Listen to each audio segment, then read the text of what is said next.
Welcome to the Embassy of Mike Graham. I'm Mike Graham and this is this week's Heaven and Hell. Trump card. This week it's been all about the former President of the United States of America, one Donald J. Trump. Yes, I'm afraid once again he's been charged with some more stuff. This time everyone says it's the most serious stuff he's ever been charged with, which is what they said last time. Now nobody knows if Donald J. Trump is going to go down for this, but it is basically a grand jury, so it is criminal, and he's going to be in front of a judge in Washington, D.C., who's the same judge that put an awful lot of people behind bars for their part in the January Capitol Hill riots. Of course, poor thing, you wonder about Donald J. Trump, you wonder if they'll ever leave him alone. But here's something you might wish to think about. If he does get done, and if he does get sent to jail, which is possible, he could still be voted in as president, and then he'd be the first president to serve his term from inside a prison cell. How mad is that? God bless America. Must be heaven.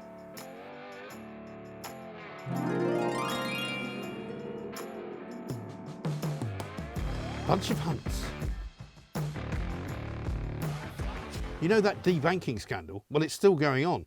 If you're involved in hunting, if you're involved in shooting, if you've got any kind of connection to clay pigeons of any kind, you can't use their app. You can't use their payment system. How bizarre. Where is it all going to end? Meanwhile, Nigel Farage has been offered all his accounts back at Coots, but now he doesn't want them. After completely ripping to shreds the entire organisation, he says, no, that's not good enough. He wants an apology, he wants compensation, and then maybe he'll consider getting his Coots bank account back. In the meantime, he set up a new website as if he's the caped crusader of debanking. And what he's going to do is he's going to help you fight the dreaded banks and get all of your money back where it belongs.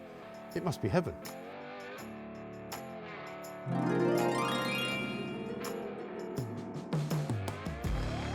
To the left, behind the stage. Beyonce's on tour again. It's called the Renaissance Tour. But this time, there's a bit of a wrinkle to it because she's selling tickets, right, for £122. There's only one particular wrinkle to it, though. You won't be able to actually see her. That's right. You're going to be sitting behind the stage with no sight. It's not a limited sight. It's no sight at all. Wouldn't you be better off just standing outside and listening? Because that's what you'd be doing. £122. She must be having a laugh. That's hell.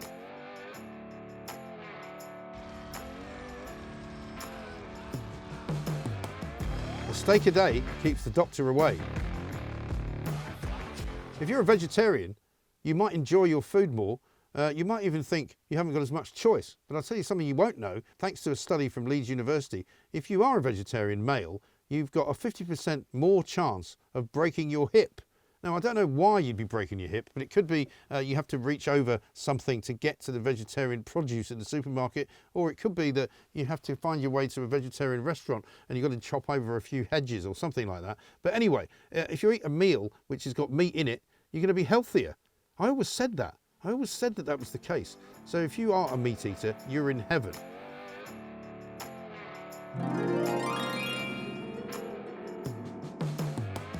Baloney.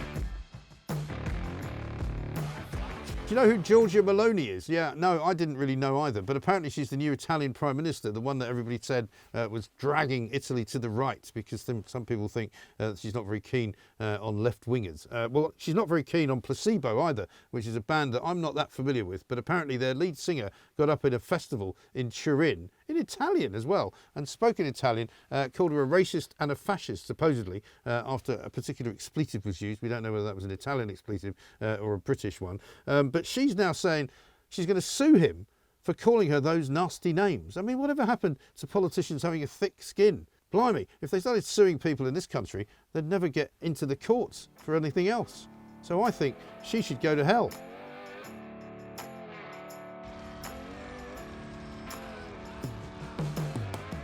Switched off. Did you think people were watching less television? Well, you'd be right, because they are. There used to be an awful lot of people, particularly older people, who liked watching the BBC and ITV and all those, what they used to call legacy television channels, right? But apparently, according to Ofcom, they've done some new research and it's dropping off. They've lost yet another 4%. It's gone from 83% of people down to 79% of people. And the trend is obvious, isn't it? because everybody's watching Talk TV and they're watching things on YouTube and they're watching things on streaming channels because, let's face it, the BBC is an outdated, ridiculous way of actually watching anything, and hardly anybody wants to do it anymore. Bad news for them, they're in hell.